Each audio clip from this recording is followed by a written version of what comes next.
bonsoir, cela dépend de l'heure à laquelle vous êtes en train de nous suivre partout dans le monde à travers ma chaîne YouTube NBRDC TV. J'ai dit souvent que la science sans conscience n'est que ruine des lames. On dit aussi si la politique ne va pas, le pays ne va pas marcher. C'est la vôtre, la voix de la vôtre servante Nicole Bokanga, la superwoman black, la généraliste de la presse congolaise, la youtubeuse bien formée, Kanena de Baran Nazara, généraliste. Je parle de tout. S'il faut parler, quand il y a actualité, quand il s'agit de quelque chose, quand il est bardé quelque part, il faut parler. Donc, je fais mes analyses proprement dites. Aujourd'hui, je vais parler plus de la politique. Parce que la politique est la base. Si politique n'a pas quelque chose, autant la bien, tembo capé, autant la bien, n'a pas plan sur politique, artistique, social et tout. Donc, politique est la base. Quand on est dans le généraliste, je fais qu'analyser. Bon, moi, je fais proprement dit, comme je viens de vous dire que je fais mes analyses. Analyse dans ça par rapport, il y a discours, il y a chef de l'État. En fait, vous excusez, ils ont déjà boutou. Et puis, non, j'ai non temps m'inviter. Donc, je fais juste résumé. Il y a, on a constaté, analyse par rapport à la constante à la salle après discours à chef de l'État. Bon, je ne peux pas aussi faire de détails, il y a discours à chef de l'État. Si aux oies qui au cas où la non, parce que je ferai de mon mieux si demain, dans le cas fort, que tu sais, là, nous enregistré nos discours parce que au balandette, mais au balandette, j'espère bien que ça, dans la chaîne nationale, ils allaient. Eh bien, ils ont réaction. Non seulement qui noie le Congolais au bazar partout par rapport il y a un discours il y a chef de l'État pour être droit au but ou soit bref les a qui chef de l'État colobake ceux qui n'a pas préféré moto ou à côté qu'elle a pouvoir ou à remplacer un pouvoir à moi si avant de commencer je pose d'abord une question. Pourquoi propos na yana et que ça a problème? Pourquoi est que ça a problème? Chers frères, sœurs congolais, tout le cas, là où il y a un problème, il n'y a pas un problème, tout a un problème. Vous voyez, le président, salon on a Kinshasa, à salon on a Ngambouya, il y a Est Kuna. Là-bas, il y a toujours des problèmes. Il y a la guerre, belé, et puis on dit tout le monde a un volcan. Donc, total, non, l'essentiel, n'importe quel biso. Discours, wana, nde la kisi chef de l'État, dans le kisi bon, bino, biso, congolais, en général, parce que je suis aussi congolaise, tout ça est conclusion que chef de l'État a remplacé Maman Olive. Arrêtons avec des réflexions banales. Arrêtons avec des réflexions banales, chers frères, chers congolais. Qu'est-ce qui prouve qu'à côté de Maman Olive, tous ont un sima. Félix Tshisekedi Tshilombo, qui est le président de la République démocratique du Congo. Na makambo nyonso na ye na gouvernement na assemblée na biloko nyonso oyo anomaka na ba structure nyonso toujours alinga kota en place kota au devant bana basi donc bas la majorité ou soit ezala équilibré donc alinga comment la présence à ba basi mais surtout herba basi to ka bon toi ba to produit pour la chef de l'État c'est-à-dire qu'à comprendre valeur na biso et nous les femmes là auto littéralement pour na parité biso nous à la place parce que aujourd'hui le côté en ça du toi au monde na du toi dans l'université ce sont étudiants 70 pays ba basi ba mbalo mama mais ba basi na ba jotanga pour ba kina maine na bona fulu ou bien à balabala. Mais quand le président a dû reconnaître Valère Wana, et c'est la première fois, pourquoi pas tout ça la histoire? Nambo cannabis au président, bon, il y a moi si. Peut-être moi ça peut apporter une maramsous par rapport à sa réflexion. C'est pas dire que à tes maman livre ou soit à pointer maman livre. Mais si pesa maman livre, les maman livre à ça mon touté. Initiative plus c'est sa action. Maman livre ça qui moi si à ma b. Tout qui non kana ndengiana. Mais elle pourrait aussi plutôt pousser mon bal à pouvoir, voilà. Mais je suis sûr et certain qu'il y a conseillé que tout ça là, parce que ce sont des pouvoirs où ils ont éphémèrement très rarement dans l'Afrique. Là, on ne peut pas se voiler de face, ni s'échapper de ça. Les présidents africains, Barou, mais la canaba poste, mais quand il a fait volonté là, M. Kabila, c'est parce qu'il a accompagné avec une bonne femme. Et mais ça, ils ont payé ça, est-ce que et comme un problème et ce discours à un chef de l'État ça n'est pas lelo et lelo ça lui problème pour qu'il y ait ça ni analyse na zéro héros et puis comment j'ai observé d'abord na kata cité comment les gens parlent de ça et puis tera le qui samedi week-end na kata ba mouvement mais oyo ka kim donc et ça lui met le quoi je ni léopard à Tiebi. Donc, ils ont ici, au kuna, bande kuna, biso mususu kuna, ya mpanza kasha, ils vont défendre. Bande kuna, biso mususu kuna. Donc, dans les cités, on se fait les pouvoirs et l'opposition.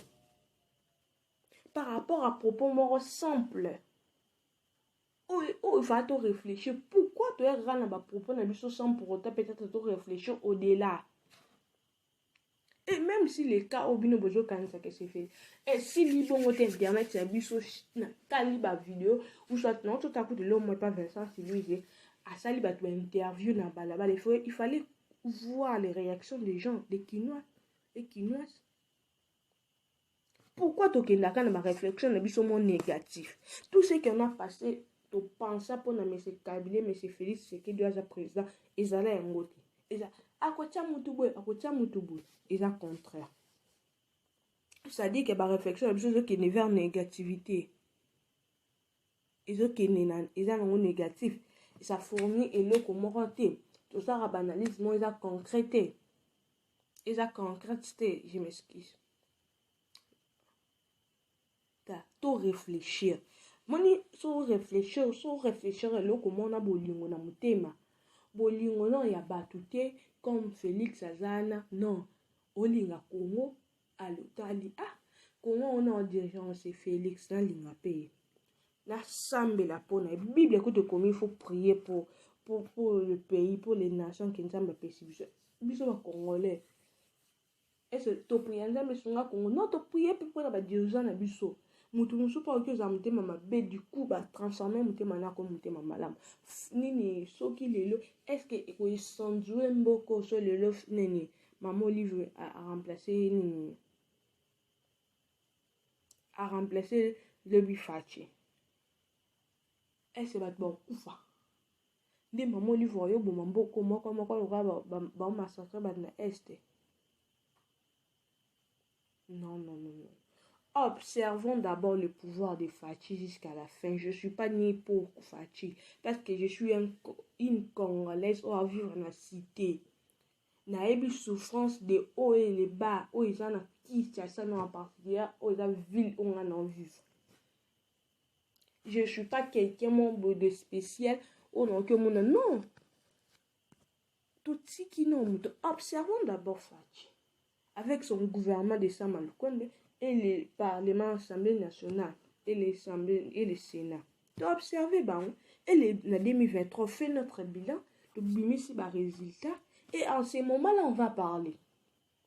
Et à Namboka, on a vu surtout qu'il y a voter, c'est obligatoire. Et ce moment, il va poser candidature. Bah, tu vas voter. Abimi présidente. Déjà, Fatim Dachi. Ça dit que tu lis beaucoup et bon, que quand la corruption, la dictature sont réalistes. Réfléchissons avec amour. Tu réfléchis na bolingo. So, tu réfléchis na bolingo. Même si oyina no pas fachango, oyina no Maman Olive, tu verras que au bimi ça va résulter et à moi positif. Et qu'on pousse au ça va propos négatif, propos tu me t'aimes ma bé. Moi je suis pas contre M. Faïl, mais souvent je dis pourquoi il peut prononcer ça.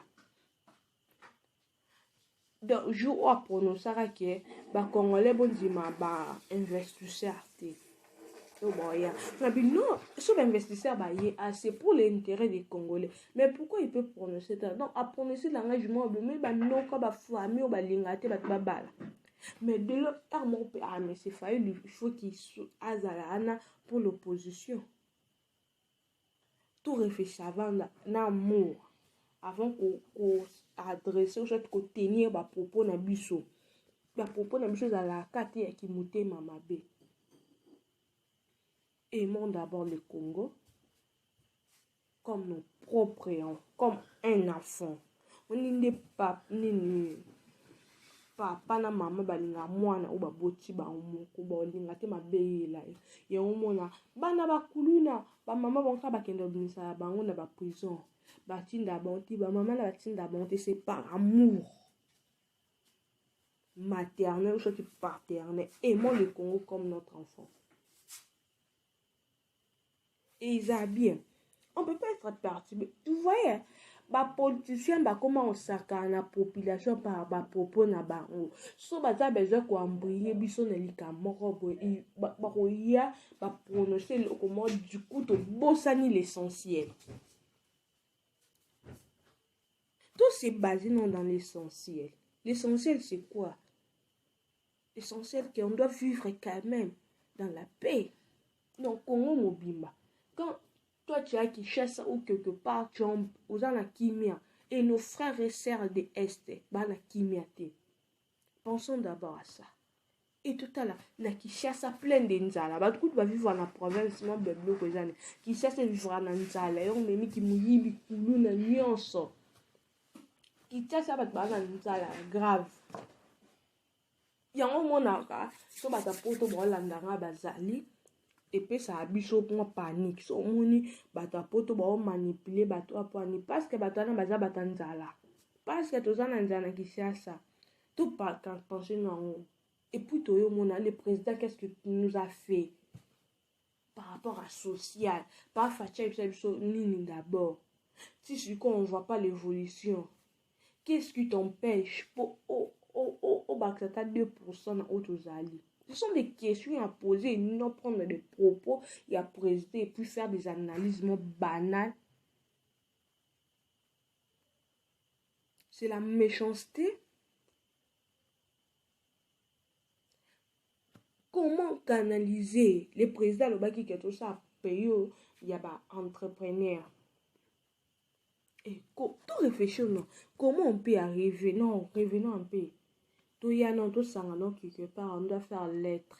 Bon c'est un groupe de jeunes, groupe de beaux. Pas groupe pendant qu'on botte ma point. Pour faire des analyses moi ba point on ba TV ba nini. Bon ça les pression non mais si Fachi. Et au côté que pour mettre bisobe qu'est-ce qui empêche?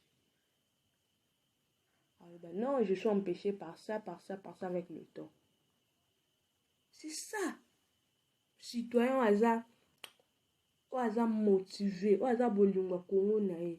Ah moi na ba intérêt non, ah moi na goût ba bizarre non même ça le vivant ça ngâche que lui. Est-ce que biso na Congo pour Congo bon? Tu as besoin de ton bon Congo, mais tu as besoin de que tu bando boya ba komba ba tout surtout bando sipsionner ba tout non. Quand tu es là, même si ngala lobaka wana engagé, même si monsieur Kabila azongi na mboko abi que je suis prêt. Pour ma zongi de reconnaître ma fight et cette fois-ci je vais faire quelque chose soit ina bolingo to chepa ki parce que tu as besoin batuti tu as besoin mutu ou azamte ma bolingo c'est ça au moins. Donc c'est que moi vraiment en tout le par rapport à si je n'en lancé le message à Congolais de partout dans le monde, prenons des choses au sérieux. Tous à conscients, aimons le pays, notre pays. Tous les nationalités, la besoin quelque chose bobima mboka na biso batoza mboka. Tout c'est basé sur l'essentiel. Tous à manipuler par la politicienne. C'est dans cette manière que les politiciens manipulent la biso. Vous connaissez pas? C'est dans cette manière. Ah, ebi ke loko simba tina kina ngobe simba bebeta bango. C'est comme ça. Tous à maïli, tout cola na politique mboka na biso ne ba politiciens na jeune na bango ba mema biso. Oh là. Vraiment, on l'a dit analyse là. On s'appelle l'ango, soit je s'appelle l'angoté, mais au moins s'abonner sur la chaîne quand il s'agit d'un remarque, idées et tout. N'hésitez pas à nous écrire dans les commentaires, tout ça dans le privé. Ça n'arrange pas un problème. Sinon, yasuka tolinga mboka na biso nde tomilinga nde tolinga bana na biso tolinga biso biso bakongole totika bakoka jambe totika otia na mama mabe to se concentrer dans l'essentiel pour faire avancer le nôtre où ça bien na biso, surtout les jeunes soient conscients parce que nous sommes des héritiers. Bien qu'être héritier, on a des points négatifs, mais cherchons quand même il y a qu'au faire comment kobongisa héritage na biso totika exemple parents tika le pont à salité yo mwana oye obandi okomba obandi arrange obandi kobongisa ngo obite ro papa biso tonga ndako sans étage biso toye totia ta niveau moko. C'est comme ça. Quant à moi, je vous laisse, je vous retrouve juste très très bientôt dans l'actualité à Sika. Sinon, abonnez-vous massivement, vous ne serez pas déçus. Bisous, bye. Bonjour, bonsoir, cela dépend de l'heure à laquelle vous êtes en train de nous suivre partout dans le monde à travers ma chaîne YouTube NBRDC TV. J'ai dit souvent que la science sans conscience n'est que ruine des lames.